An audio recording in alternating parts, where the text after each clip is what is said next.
Would you believe me if I told you that in 1945, while Britain was celebrating the end of the Second World War, a man was found murdered in a quiet English village in a way so brutal, so strange, that detectives genuinely considered witchcraft as a motive?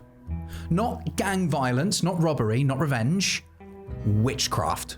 An old farm labourer was discovered pinned to the ground with his own pitchfork. A slash had been carved across his throat. A strange symbol was cut into his chest.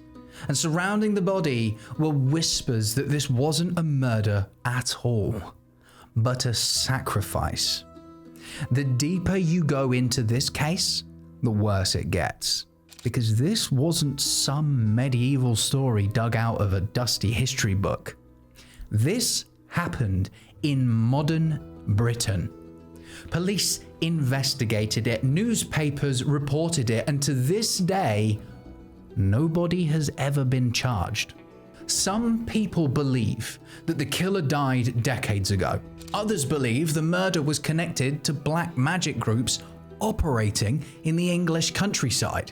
And one very famous occult researcher became convinced that the death of this old man was linked to another mystery you may have heard of.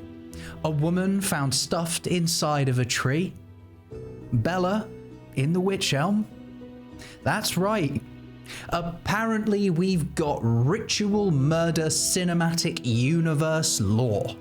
Charles Walton was born in 1870. By the time of his death, he was 74 years old.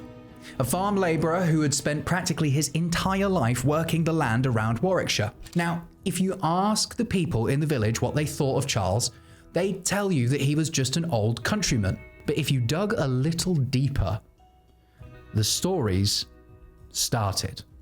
Some villagers believed that Charles had strange abilities. Others claimed he could charm animals. Some insisted that he had the power to curse crops. Whether any of this was true is impossible to know, but one thing becomes very clear when researching this case. People feared him.